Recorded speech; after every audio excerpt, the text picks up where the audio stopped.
We're going to have a look at how we can view a current voltage graph of a light bulb to help us understand electricity a little bit more on a sort of fairly fundamental level. All models are wrong, but some models are useful for helping you understand things. So that's what we're going to do. So if you keep a wire at a constant temperature, you'll get an IV graph like this below on the left-hand side of the screen there. And because we are plotting, we've got a linear relationship, y equals mx, that gives us I equals 1 over r times v as a relationship based on Ohm's law, because I is equal to v over r if you rearrange Ohm's law. So therefore, taking that, we can derive the fact that if we look at our gradient, that is equal to 1 over the resistance. So if the gradient was to go down, the resistance would go up. Now, when we plot the graph of a light bulb or a lamp, whatever you want to call it, or even a wire where you keep it at where you let the temperature increase. So Ohm's law assumes the wire is kept at constant temperature, and therefore you get a linear response. But you don't get that in a light bulb, especially old school light bulbs, not the LED ones, because they heat up. And what we see is the gradient decreases over time. So the gradient equals 1 over r, so the resistance is actually increasing as we increase the current. So let's have a look at why this happens, how we might explain this at a fairly basic level to understand current, voltage, and resistance.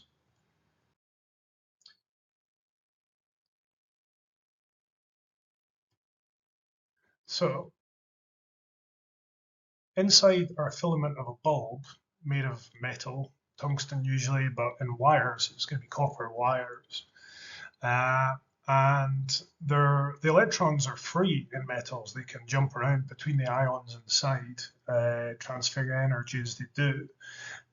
So metals are really good conductors of heat and electricity because of these free electrons, as well as the normal lattice vibrations.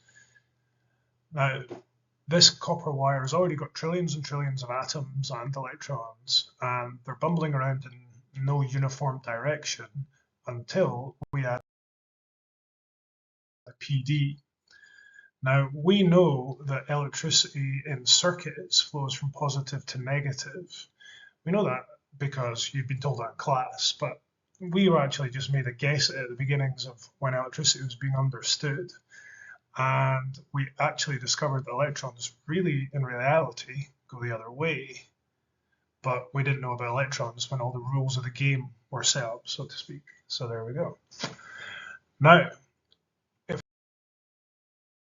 we have an electron that's about to go down a wire, transferring energy, so it's come from the cell where there's an electromotive force, or EMF, that's work done on the charge, and this electron is going to transfer some of its energy as it goes down through the wire. It's going to collide with these ions, and over time it will do work on the wire. So that EMF from the cell has been turned into potential difference, work done by the charge. And in this case, the energy of the cell has been transferred into thermal energy in the light bulb. That's why the old school light bulbs were so inefficient. They wasted quite a lot of energy as heat. And that's one way of thinking about resistance.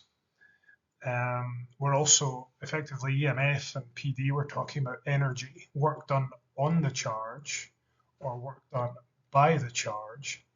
In the case of this animation, it's done by the charge on the wire. We're getting some thermal energy.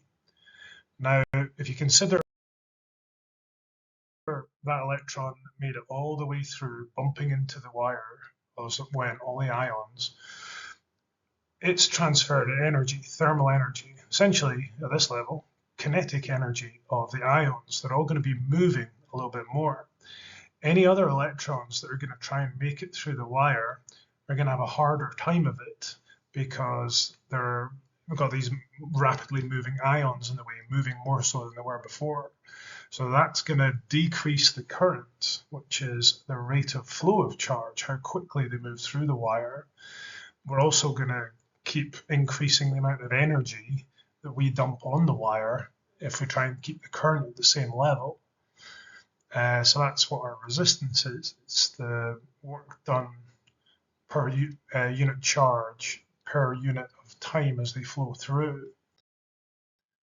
So understanding this graph, as we said, the gradient, if we draw a tangent to the line, which I've not done very well there, you get the idea. Here's a reasonable one.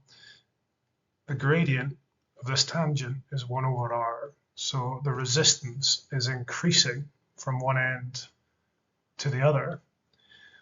As we increase the current that flows through this circuit, there's more collisions. Therefore, there's more work done on the wire.